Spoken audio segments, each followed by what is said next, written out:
Halo semua, apa kabar? Ya, berjumpa lagi dengan saya Erwin Supandi dari channel YouTube Winner Stocks Indonesia. Bagaimana trading mengawali minggu ini, Bapak Ibu semua? Ada profit hari ini? Wah, kalau di member kita di dalam grup VIP, wah hari ini luar biasa ya. Ayo, siapa yang dapat profit? Coba tulis di komen. Ayo, tulis dong. Sekali-sekali tulis di komen dong ya. Nah, ya. Jadi gini, hari ini saya mau sharing sesuatu ya. Jadi tadi ada yang tanya, teman saya ada kita tanya, Pak, yang dimaksud dengan zero sum game itu apa sih gitu. Saya tanya, kok tiba-tiba pengen nanya ini kenapa? Iya, soalnya kalau kita trading sesuatu yang istilahnya kita beli saham yang bandar gitu terus tiba-tiba ambiar gitu yang dibandarin, atau kalau nggak saham yang naiknya banyak sekali terus tiba-tiba ambiar gitu kan. Nah, itu yang nanggung itu siapa, Pak? Yang nanggung yang posisi yang turun terus itu siapa yang nanggung gitu. Sebelum saya bahas lebih lanjut, saya mau kasih tahu dulu arti dari zero sum game. Arti dari zero sum game itu artinya kalau dalam suatu pertandingan, dalam trading lah ya, kita anggap trading, itu kan kalau bid dan offer, ya bid dan offer. Kalau satu transaksinya 1.000, yang satu transaksinya juga harus balance 1.000. Maksudnya gini, kalau ada orang beli 1.000, bukan bid dan offer deh kalau gitu. Jadi kalau ada orang beli 1.000, berarti harus ada yang jual 1.000. Itu baru balance, ya, zero sum. Nah, kalau ada yang menang, ada yang jual, berarti ada yang beli. Berarti kalau ada yang menang, ada yang kalah. Nah, sisi yang kalah ini bagaimana gitu nasibnya? Ya, itu sebabnya saya mau jelasin sedikit ya.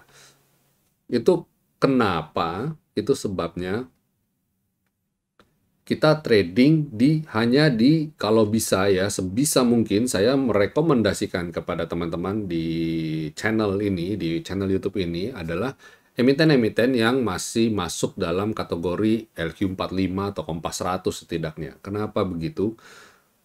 Karena kalau saya memberikan rekomendasi saham-saham yang istilahnya lapis 3 yang kita tidak tahu ini bakal kemana arahnya gitu ya. Contoh belakangan ini kemarin ada yang beli HKMU nggak? Ada yang beli HKMU nggak? Coba angkat tangan, silakan tulis di komen. Nah, itu orang sampai bilang, itu sampai saham pengendalinya itu hengkang, bisa jualan. Artinya saham pengendalinya bisa dengan lenggang kangkung jualan ke masyarakat umum, terus kayak istilahnya kayak mereka udah cuci tangan, cuci bersih, sudah nggak ada lah. Terus yang beli siapa? Yang beli rakyat semua, masyarakat. Jadi perusahaan ini benar-benar murni ya, dalam arti yang sesungguhnya milik publik ya. Jadi yang punya yang saat ini HKMU ya benar-benar milik publik gitu loh ya, milik rakyat semua yang beli sahamnya. Nah, tinggal manajemennya ini bisa nggak memanage dengan baik ya. Wah, ini ownernya udah nggak ada, udah hilang semua gitu. Nah, terus kalau kayak gitu gimana Pak kondisinya ya? Dan kondisi saat ini saham itu sudah kondisi udah di level terendah 50. Terus ada lagi ya, kemarin itu mungkin Bapak Ibu ada tahu saham, beberapa saham yang saya nggak sebut nama lah adalah. Jadi yang naiknya cukup ekstrim terus habis itu ARB sampai habis gitu ya.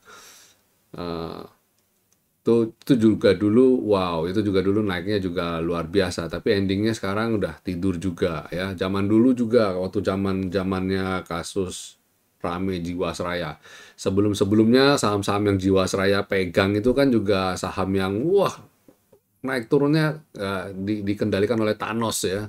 Bapak Ibu kalau mungkin dengar-dengar itu mesti tahu maksud saya sahamnya apa aja. Dan saat ini sahamnya udah tidur semua. Nah, terus bagaimana dengan nasib investor itu semua? Nah, itu yang orang seringkali mengatakan, oh itu berarti kayak zero sum game gitu ya. Jadi ada menang, ada yang kalah, ada menang, ada yang kalah. Itu yang selalu saya hindari. Memang praktek tersebut ya, tidak kita pungkiri, bisa terjadi di dunia saham itu bisa terjadi. Ya. Nah, untuk menghindari hal tersebut ya, jadi saya perlu garis bawahi kepada teman-teman sekalian. Jadi pastikan saham yang Bapak Ibu beli ya, setidaknya bibit bobotnya jelas ya, bisa dipertanggungjawabkan. Hati nurani kita itu waktu kita mengeksekusi itu juga kita tahu betul bahwa perusahaan ini adalah perusahaan yang layak, fundamentalnya, liquidity-nya ya, yang transaksinya, dan asing juga pastikan asing juga minat sama saham ini. Kalau asing nggak minat sama saham ini udah jelas lah, udah jangan Bapak Ibu ikut-ikutan sentuh. Ya, jadi karena saya suka bingung juga orang spekulasi sama sesuatu itu kegedean kadang-kadang. Ya, tapi gini, besar dan kecil itu kan sebenarnya relatif ya. Ada satu orang yang bilang suatu nominal itu besar, tapi ada orang lain mengatakan dua nominal tersebut itu kecil. Dan ya endingnya adalah yang pastinya adalah pastikan Bapak Ibu kalau trading di saham-saham yang kalau kita boleh bilang zero sum game tadi, ya pastikan Bapak Ibu sudah siap hilang uang ini. Sama ketika Bapak Ibu trading masuk ke investor robot trading ya. Saya nggak melarang Bapak Ibu untuk invest ke hal-hal yang seperti itu. Kalau lagi momentumnya bagus, memang kadang menguntungkan ya. Cuma masuk koin, oke nggak? Ya fine ya. As long as kita harus siap uang ini hilang. Udah gitu aja. Kalau Bapak Ibu siap uang ini hilang, ya silakan. Tapi kalau Bapak Ibu merasa, oh uang ini adalah uang untuk pensiun saya, uang untuk sekolah anak saya, uang dapur, dan sebagainya, uang panas istilahnya, yang harus diputar terus, jangan masuk ke investasi yang model-model gitu. Itu, sorry to say, itu bukan investasi. Kalau saya bilang, itu Bapak Ibu lakukan itu adalah spekulasi. Dalam dagang, dalam trading, spekulasi itu banyak nggak? Banyak sekali. Bapak Ibu, dalam apapun, aktivitas apapun, ya, sering kali kita pasti banyak melakukan spekulasi. Spekulasi yang besar otomatis mendatangkan keuntungan yang besar. Spekulasi yang kecil mendatangkan keuntungan yang kecil. Jadi, istilah high risk, high gain itu juga berlaku dalam semua aspek, dalam semua bidang. Nah, tinggal kita kadang-kadang itu dia, greedy-nya kegedean atau enggak gitu loh. Jangan, kita harus tahu, jangan sampai kegedean greedy-nya. Jadi pastikan Bapak Ibu investasi atau trading di saham-saham yang benar gitu ya. Saya tidak melarang, sekali lagi saya tidak melarang ya. Kita hari ini juga tradingnya gorengan. Tapi pastikan waktu ketika Bapak Ibu masuk di saham-saham seperti itu, kalkulasinya, ingat loh ya, kalkulasinya harus ada ya. Jangan nanti, wah ini lagi trending nih, mau ke sekian, mau ke 500, mau ke 1000, ke 800, mau ke berapapun. Kita makan, kita all in. Ya jangan, itu salah namanya ya. Kita enjoy aja gitu loh. Kalau nyampe ya fun, buat fun aja ya. Pastikan Bapak Ibu masuk di saham-saham yang seperti ini tuh dengan kalkulasi kerugian yang bisa ditakar. Caranya bagaimana? Nah, ini saya mau bagikan. Caranya adalah seperti ini. Ketika Bapak Ibu masuk, Bapak Ibu hitung, kira-kira dia akan bisa mendapatkan profit seberapa, kira-kira. Anggaplah, mamanya ada rumor atau apa sesuatu bilang, oh bisa 100% nih profitnya. Jangan buru-buru dimakan 100%. Ambillah, paling jeleknya aja. Nggak usah 100% deh. Saya kalau dapat profit 50 atau 25% aja saya sudah happy kok. Oke, sekarang kita mulai hitung. Kalau kita masuk uang nominal sekian, dapat profit 25%, kita exit. Nah, 25%-nya itu pastikan Bapak Ibu adalah sesuatu yang Bapak Ibu bisa terima. Kita nggak boleh greedy lagi, udah, disiplin. Anggaplah saya cukup puas kalau dapat 5 juta dalam trading ini. Oke, berarti 25% dapat 5 juta. Nah, kira-kira nominal berapa yang Bapak Ibu bisa masukin untuk bisa dapat 5 juta tadi? Nah, begitu sudah dapat 5 juta, modalnya diambil. Oke, sini paham? Mulai paham nggak? Ketika Bapak Ibu dapat 5 juta, modal yang tadi Bapak Ibu generate-kan 5 juta tadi, ambil. Nah, sekarang kan tadi katanya targetnya 100%, ya kan? Nah, tapi 25% kita udah dapat dong. Sekarang uang tadi, profit 25% tadi, kita taruh di situ. Nah, itu kan uang yang tadinya nggak ada tuh sebenarnya. Uang yang tadinya nggak ada, hasil dari profit, hasil dari spekulasi kita. Nah, mulai kebayang nggak? Nah, uang tadi yang 25% tadi, diemin, biarin dia sampai ke target. Mau 1.000 kek, mau ke berapa kek, urusannya belakang. Terserah. Yang penting, uang itu sudah untungnya saya. Yang saya biarin. Nah, ada cerita lagi. Kalau, dari 25% tadi, 5 juta, hasil profit 25% lagi, naik. Mengenerate profit lagi. 5 juta naik, dapat profit 5 juta lagi. Nah, 5 juta lagi mau diambil boleh nggak? Ambil. Sisain, berarti pokok dan profit sudah kita ambilkan, amankan. Yang di dalam itu udah namanya sebutan saya lah ya. Itu kita sebut sebagai horse money. Jadi modal dan cuan kita udah ambil, yang di dalam itu sudah kita bilang udah hasil berbunganya. 5 jutanya udah diamin, merem, udah. Mau dia sampai multi-bagger dari 5 juta itu tadi, generate. Bisa nggak kayak gitu? Bisa. Banyak. Beberapa emiten seperti Babes, ya. Terus apa lagi? Yang rally-nya gila-gilaan. Kalau TPIA terlalu pendek, karena cuma 40% doang kemarin. Apa ya? Mungkin Bapak Ibu tahu, silakan tulis di komen deh. Ya, yang multi-bagger. Banyak, kita dapat banyak. Tapi yang saya ingat salah satunya adalah Babes. Ya, itu sharing saya hari ini. Bagaimana sih caranya kita supaya bisa dapat profit maksimal buat Bapak Ibu, ya. Nah, semoga apa yang saya bagikan tadi bermanfaat dan bisa menjadi pelajaran bagi kita semua. Oke, sekarang kita akan masuk ke market review.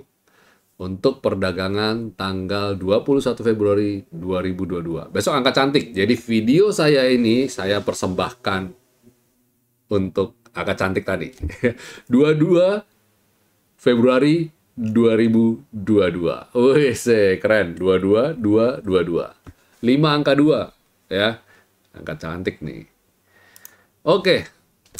Nah, ini market review kita nih. Ini composite kita hari ini keren banget ya. Asing membukukan net buy 706,1 miliar. As predicted ya, dia naik tapi sayang candle-nya bikin kayak shooting star gitu. Tapi it's okay. Ini masih on the track kalau saya bilang. Kalau besok pun merah, I'm fine. Karena posisinya emiten-emiten kita pada dasarnya masih on the track di jalan yang baik ya, di jalan yang baik. Bukan yang kita bilang gap up, gap down, gap up, gap down, bukan begitu. Jadi beberapa emiten kita ini dalam on the track yang bagus, dalam tren yang bagus. Jadi kalau dia sampai koreksi, saya sarankan silakan buy on weakness. Ya, pada dasarnya IHSG naik dalam tren yang bagus banget. Dan hari ini transaksi juga gede ya, 11,123 triliun. Wow, angkanya cantik-cantik nih, 11,123 T. Wih, keren nih ya. Oke, besok kalau koreksi wajar lah ya, tapi harapan saya dia bisa langsung lanjut lagi. Kalaupun koreksi, range batas bawahnya ada di 6864 ini, ya. Coba kita lihat sektoralnya untuk make sure bagaimana kondisi sektoralnya. Wow, keren ya. Sektoralnya bagus dalam tren yang naik ya, DX Basic cukup rapi, naik di atas selendang, bertahan. Besok kalau bisa lanjut lagi ya. Kalau kita lihat gini kayaknya besok lanjut nih. Consumer cyclicals, wah ini yang agak-agak ngeri-ngeri sedap. Rawan koreksi, gantung soalnya dia doji, jaraknya jauh sama selendang. Jadi potensi kepleset. Hati-hati aja. Sektor energi ya sama ya, lagi sideways. Gara-gara Rusia mungkin tensnya agak menurunkan tensnya sehingga orang istirahat dulu, capek, istirahat dulu setelah kemarin rally. Ya. Moga-moga rame lagi. Ramenya jangan-jangan gara-gara Ukraine sama Rusia ndak. Habis itu finance, wow, sektor finance ini keren banget. Kalau lihat sektor finance kayak gini, saya sih boleh bilang kalau besok potensial BAM lanjut lagi. Ini keren banget nih sektor finance. Terus sektor healthcare, Nguji support, tertahan V-line, moga-moga bisa segera mantul. Sektor industri, malu-malu mau ya, malu-malu mau. Lagi naik pelan-pelan. Moga-moga besok lanjut lagi nih. Infrastruktur, wah cakep. Siapa dulu yang pasang garis di sini nih ya, bisa pas banget nih. Besok harapan saya bisa kembali naik lagi. Consumer non-cyclicals, nah kan ketahan Skyline, koreksi. Dia selama ini nggak pernah mampu naik di atas Skyline. Jadi belum oke ya. Gampang banget kan analisa, pakai garis kita ini aja udah ketahuan. Properti, wah ini juga sama. Mau naik Skyline susah, ketahan Skyline. Tapi dia bagusnya doang di atas selendang. Jadi kalau dia besok bisa lanjut dan breakout Skyline ini, nice. Lanjutkan ya. Habis itu ada Tekno. Oke, nice. Rebound dari support, naik di atas selendang. Nah, ini PR-nya dia harus naik lagi di atas Skyline dan V-line ini. Kalau dia nggak bisa naik ke atas ini, waspadai dia koreksi lagi. Habis itu transportasi, ya nguji support ya. Wajar dia naiknya cukup tinggi dan dia pullback-nya cukup dalam untuk kemudian dia bisa naik lagi. Biasanya selendang dan Skyline jadi patokan dia nih. Dia bisa ketemu selendang, langsung rebound dulu, sideways dulu, sampai skyline-nya ketemu, dan dia rebound, naik lagi. Enak banget dah, trading menggunakan winner stocks. Tools winner stocks itu enak banget, nyaman sekali ya. Analisanya nggak impulsif, kita trading pelan-pelan ya. Ada iramanya ya. Oke, itu secara sektoral. Kalau kita lihat sektoral kondisi kayak gini, ya kemungkinan besar besok masih hijau lah. Ya, koreksi pun koreksi-koreksi wajar dalam tren naik yang cukup kuat. Oke, ya lanjut kita masuk segmen berikutnya, rekomendasi apa aja sih yang bisa kita rekomendasi buat besok. Ya, untuk besok ada,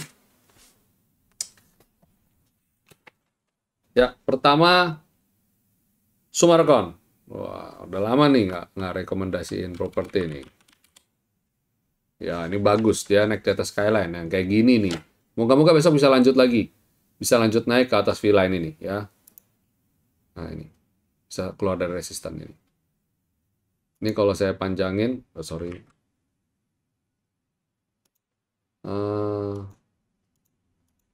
Nggak usah lah. Pokoknya tahu lah ya. Ini resisten ini sama si V-line ini. Habis SMRA, sudah ada LPPF. LPPF juga dalam beberapa waktu ini juga nice. Sekarang sudah mau kena resistennya, dekat-dekat resisten. Kalau bisa breakout 4.400, silakan atur strategi Bapak Ibu. Kemudian Harum. Yes, Harum juga pelan-pelan naik ya. Ini udah dekat resisten sebenarnya. Tapi gini, kalau dia bisa breakout, cakep. Kalau dia nggak bisa, ya setidaknya beli target ke 11.725 ini dulu lah. Dapat 4%-an, check out dulu. Nanti kalau dia lanjut lagi, ya keren. Ini asing sih masuk terus, dan masuknya banyak. Hari ini 99 bio asing masuk, 99 miliar. Harusnya dalam tren naik yang cukup kuat ya, bisa breakout lagi. Breakout all time high-nya. Itu Harum, kemudian habis itu ada Saratoga. Saratoga ini juga nice ya, walaupun dia masih sideways, di area sideways ya. Nah ini moga-moga bisa segera rebound, breakout ya, breakout dari area ini. Ya, Saratoga. Terus habis itu MTEK. MTEK yang gila-gila nih hari ini nih, keren banget. Bikin pola terbukti ya, pola double bottom. Saya pernah rekomendasi ini tanggal 17 Februari, silakan Bapak Ibu nonton. Saya punya rekomendasi tanggal 17 Februari. Dan ini keren banget. Kalau double bottom ini rally-nya panjang nih, jauh nih. Katanya targetnya bakal panjang. Ya. Oke, ini rekomendasi saya ini keren banget nih. 5 rekomendasi ini saya yakin kemungkinan besar Mas akan membawa profit ya. Feelingnya beda. Tapi ingat ya, kita ini sifatnya rekomendasi ya. Ini rekomendasi dan ini untuk pembelajaran, bukan ajakan beli atau jual ya.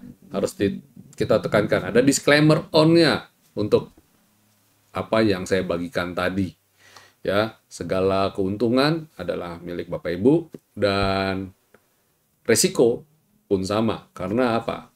Bapak Ibu melakukan beli atau jual atas kesadaran sendiri, atas tekan enter sendiri ya. Jadi jangan salahin Winner Stocks Indonesia loh ya. Oke, itu dulu market review ulasan saham kita dan rekomendasi. Jangan lupa Bapak Ibu saya ingatkan untuk subscribe channel YouTube kita dan nyalakan tombol loncengnya. Jadi ketika kita upload video-video kita, Bapak Ibu dapat notifikasinya. Serta tentu saja jangan lupa untuk share ya ke teman-teman. Semakin banyak yang ngerti, semakin banyak yang tahu, channel YouTube ini semakin berkembang dengan baik dan orang makin banyak dapat manfaatnya. Oke, sampai jumpa semuanya. Happy profit. Stay safe, stay healthy, stay strong, and God bless you all.